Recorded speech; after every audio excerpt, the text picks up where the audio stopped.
I can assure you that when ADA Hahn, Sergeant Venosa, Investigator Galata, and Investigator Brennan were at Marlene's house last night,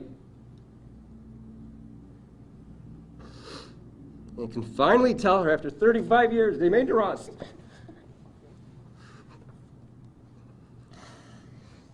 They all cried enough for all of you. Marlene, I'm sorry it took so long, but we finally did it. Thank you.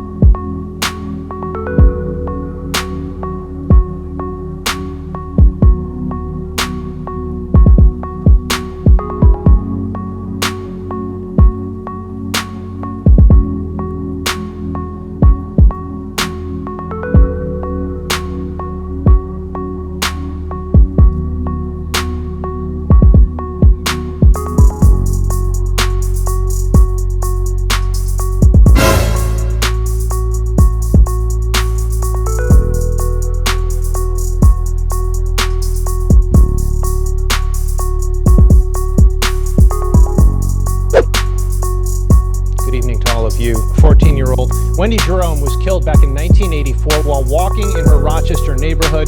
Today, a break in the case.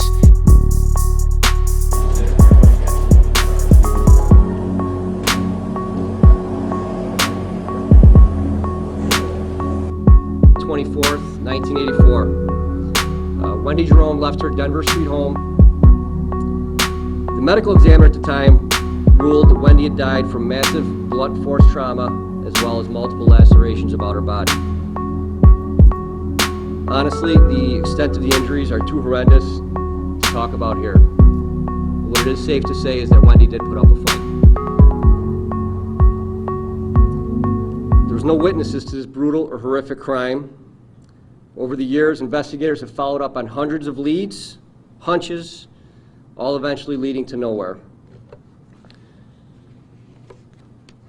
The case went cold, but it certainly never got forgotten. Even as investigators who worked the case over the last almost 4 decades retired, others took up the fight. They were determined to someday be able to provide to Wendy's mom and her family some answers about what happened to their beautiful daughter. In about 1999, Nancy Shabetta, who worked at the Monroe County Crime Lab at the time, was able to extract a DNA profile from semen that had been collected during a diligent autopsy that was completed in the 1980s. The DNA profile was uploaded into CODIS.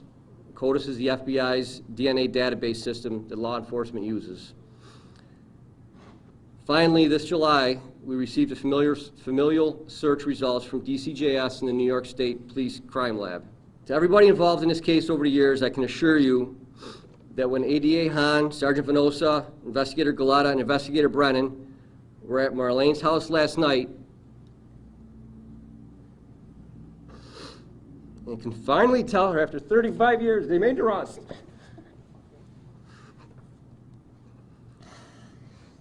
They all cried enough for all of you. Marlene, I'm sorry it took so long, but we finally did it.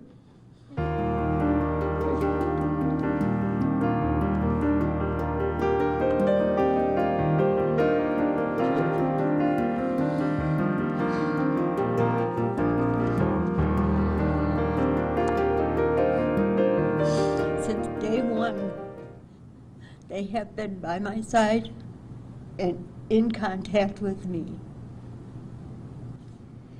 I just can't thank you enough. Not to mention everyone behind the scenes, all of you. I never thought I would see this day, and now it's here. I just wish my husband had been alive to see this.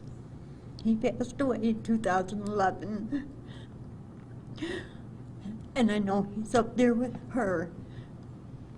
And they're smiling, saying, it's over. It's finally over. And